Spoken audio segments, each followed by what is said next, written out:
Hi, this is Jaya. In this video, we shall see the summary of The Count of Monte Cristo by Alexandre Dumas. The novel opens with the handsome young sailor Edmund Dance returning from a journey abroad the Parian. The Parian's ship owner, A. Morel, comes to meet the ship. There he comes to know that the captain of the ship had died on the route itself, and it was Dante who had assumed the post of the captain, and he had brought the ship safely using his admirable skill. So Morel decides to make Dante the next captain of the ship officially. Now this is a great fortune for Dante because it brings him good monetary benefits, and he can also marry the beautiful Mercedes who is in great love with him and for whom he also was waiting to return back. But this success which he has earned also gives him three conspiring enemies. They write a letter creating him as a Bonapartist plotter, and at that time the royalists were currently in power. And who are these enemies are Danglars, Fernand Mondigo and Catresso. Now, if Danglars will become captain of the Paria, if Dante is removed. Ferdinand is in love with Mercedes, and therefore he feels that if Dante is removed, he can marry her. And Catresso is a jealous neighbor of Dante. But they wouldn't have been successful if this case had not fallen in the hands of the public prosecutor, Monsieur de Villefort. Actually, Villefort has nothing against Dante's, but he portrays Dante as a most dangerous criminal because his father is a known Bonapartist, and Villefort is afraid that his career may get affected because of the ruling royalist. So, he throws Dante, an innocent man, into the jail. The political regime changes, but everyone forgets Dante. But M. Morel attempts very hard to get him freed, but he is not able to free him. In the prison, Dante loses hope, and suddenly he decides to starve himself to death. But as God has blessed him, the prisoner in the next cell was actually building a tunnel to escape. But due to miscalculations, he comes to Dante's cell, and this prisoner is Abbe Faria. After coming to his cell, they become great friends, and Abbe Faria makes it a habit to come to his cell and spend some time. And in that time, he teaches Dante the vast knowledge of literature, the sciences, and languages. Slowly, he starts trusting Dante, and Abbe also loses hope of escaping from that place. So, he reveals the location of an immense treasure on the Isle of Monte Cristo. And as expected, Abbe dies, and Dante beautifully replaces his body with Abbe's body. And since Abbe is dead, the body bag which contains the dead body, but actually the body of Dante, is thrown into the sea. Dante is free at last after 14 years of imprisonment. Here also Dante is saved from the sea by the Italian smugglers. Now Dante has only one reason to live, that is to take vengeance upon those who had ruined his life. He becomes a smuggler for a time, and finally he gets the opportunity to go to the place which Abbe had told to get the treasure. And he plans to use this treasure to bring down the downfall of the 4 men who were the cause to send him to the prison. Dante now becomes the Count of Monte Cristo, and he calculates his revenge over the next 10 years. He wants these men to suffer because they deserve to suffer. And over the next 10 years, he learns about all the details of his enemy's past. He also creates a great circle of servants who are loyal and indebted to him.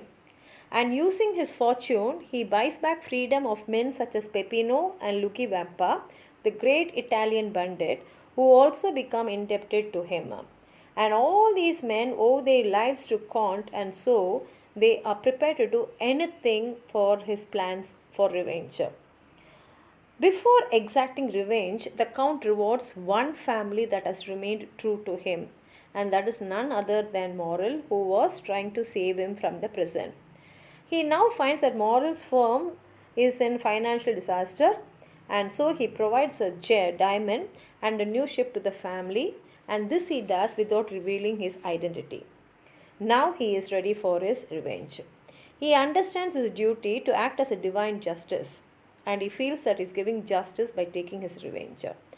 When the Count is ready to enter the Parthian society and to destroy his enemies, he does this through a contact with Albert de Morcerf.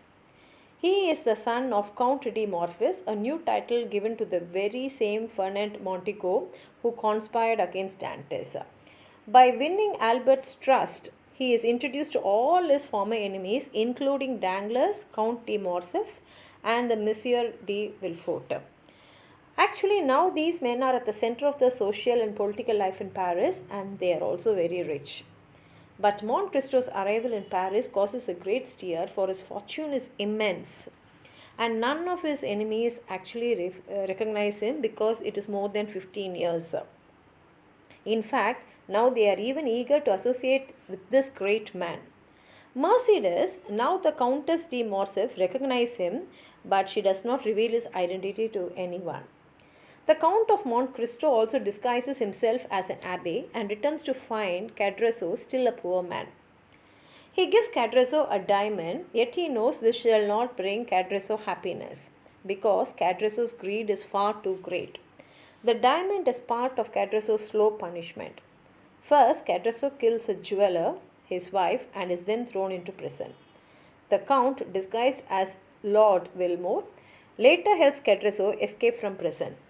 Catresso then attempts to rob the Count, still not knowing that it is Dantes.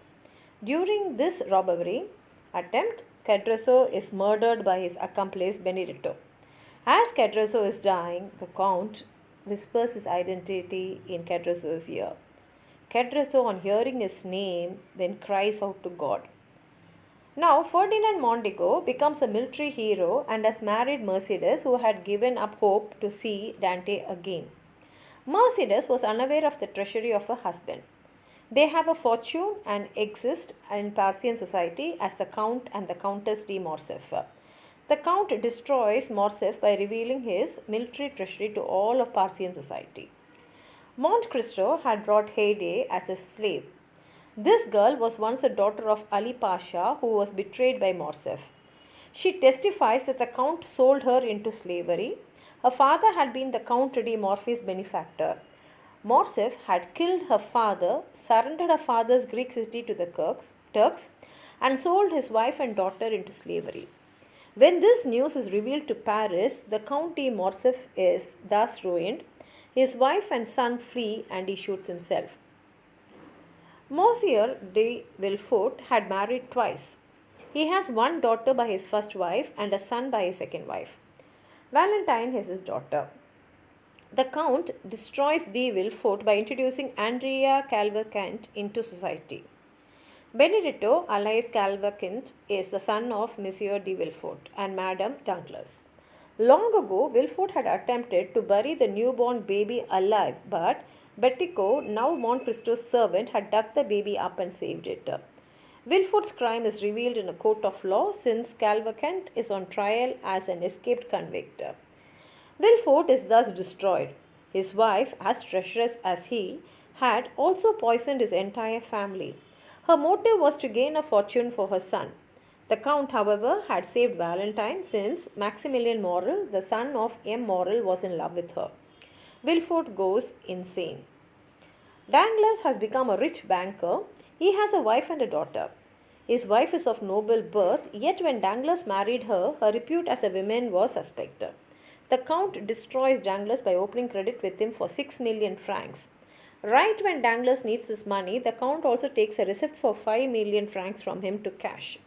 Danglars can now longer uphold his firm. He follows Danglars to Italy once Danglars flees Paris. Danglars has been alienated from his wife for years, and his daughter runs off as a result of a failed marriage contract to Andrea Cavalcanti.